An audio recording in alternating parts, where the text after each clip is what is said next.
તમામ ગુરુજનો, શાળાના શૈક્ષણિક અને બિન શૈક્ષણિક તમામ શાળા પરિવાર, વિદ્યાર્થી મિત્રો, ખાસ કરીને ધોરણ 10 અને ધોરણ 12 ના વિદ્યાર્થી મિત્રો જેમને શુભેચ્છા અને વિદાય આપવા માટે આજે આપણે સૌ અહીં એકત્રિત થયા છે. પહેલું શારીરિક છે, બીજું સામાજિક છે, ત્રીજું માનસિક છે અને ચોથું વ્યવહારિક. હવે મેઇન મુદ્દાઓ જે હું અહીંથી બોલું એ ધ્યાનમાં રાખો.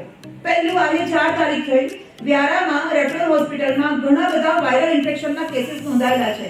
તપાસ કરવી હોય તો કરી જોજો. સ્ટાફમાં પણ ઘણા મિત્રોના ઘરે વાયરલ ઇન્ફેક્શનના કેસમાં ઘણા બધા વિદ્યાર્થીઓ, બાળકો, મમ્મી પપ્પા માંદા છે. એટલે ક્યાંય પણ તમે આ 10 દિવસ દરમિયાન માંદા ન પડો, શરદી ખાંસી ને તાવ તમને ન થાય એની પહેલી કાળજી લેજો. એવા કોઈ વ્યક્તિના સંપર્કમાં ન આવશો, બેનપણી કે ભાઈપણા સાથે એટલા બધા ન જોડાશો કે કોઈની બીમારીને વશ થઈને આપણા પેપર ખોટા લખાય. 2 દિવસના શરદી ખાંસીમાં આપણા આખા વર્ષની મહેનત પર પાણી પડી જાય. બીજું, ખોરાક પર ખાસ ધ્યાન આપજો. ખાઈ પીને ઘરેથી બધા બોર્ડની એક્ઝામ આપવા માટે જાય તો બોડી વધી ગયેલું હોય. કેમ? 10 દિવસ કદાચ શાળામાં આપણે ઓછા જવાનું થાય, ટ્યુશન બધું બંધ થઈ ગયું હોય, એટલે ખાઈને ઘરે પડ્યા કાં તો ટીવી જોઈએ, મમ્મી પપ્પાને થોડી ઘણી હેલ્પ કરતા હોય તો કરીએ. પણ એવું ના થવું જોઈએ. તમારી ઊંઘ અને તમારા શારીરિક શ્રમ પર એટલું જ ધ્યાન આપજો.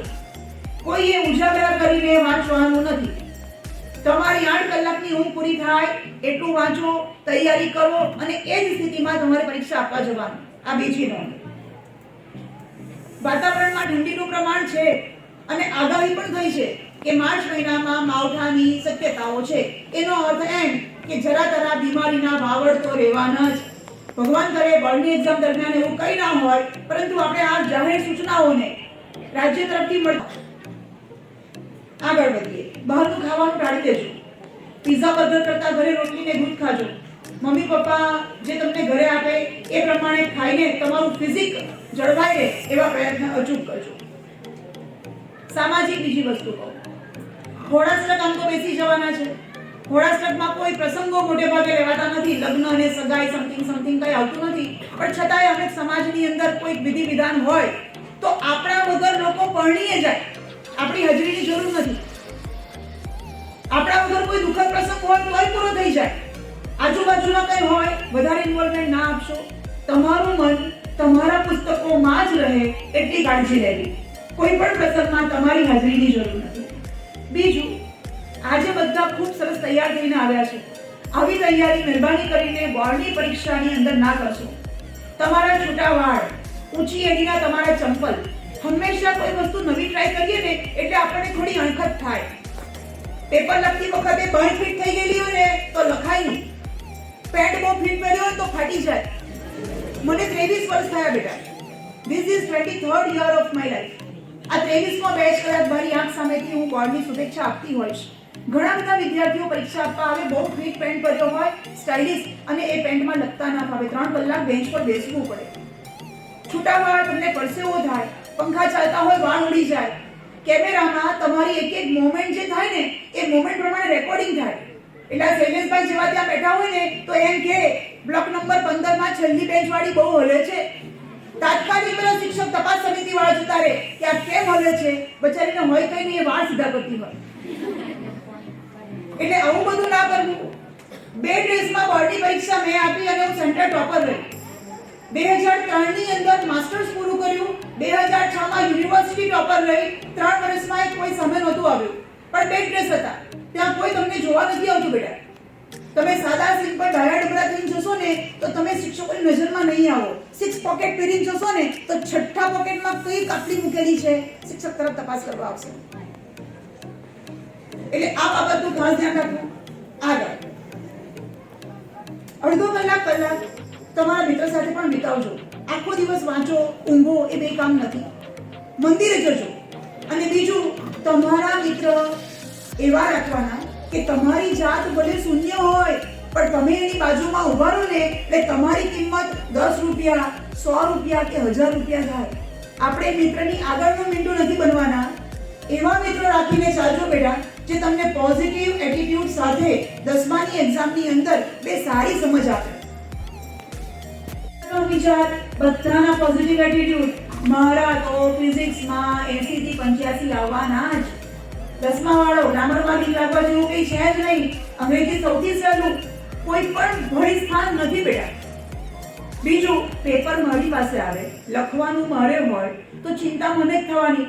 એટલે બાજુવાળીએ શું લખ્યું એવું ક્યારેય ના કરશું.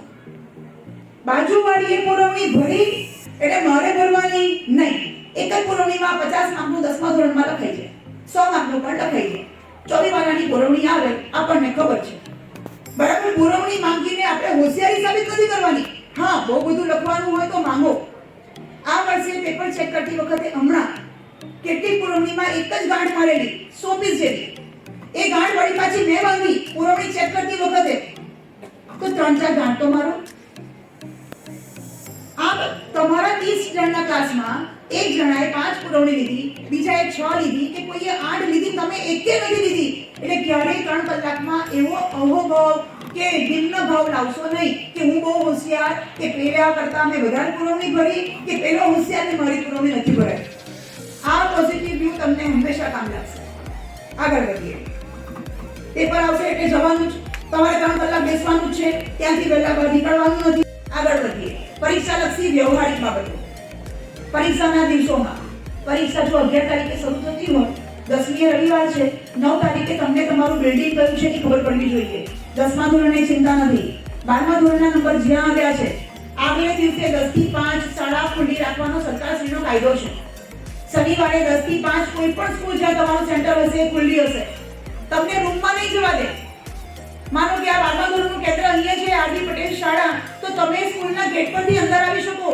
નીચે 9 તારીખે સૂચના વોટર મુકાઈ ગયો હશે, બ્લોક નંબર 5 પહેલા માળે.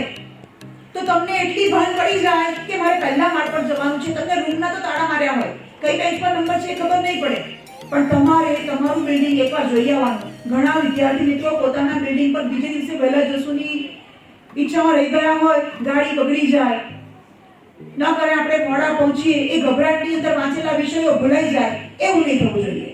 આગલે દિવસે આ આપણે શરૂઆતની પહેલાની વાતો કરીએ છીએ. બિલ્ડિંગ બધાએ જોઈ લે.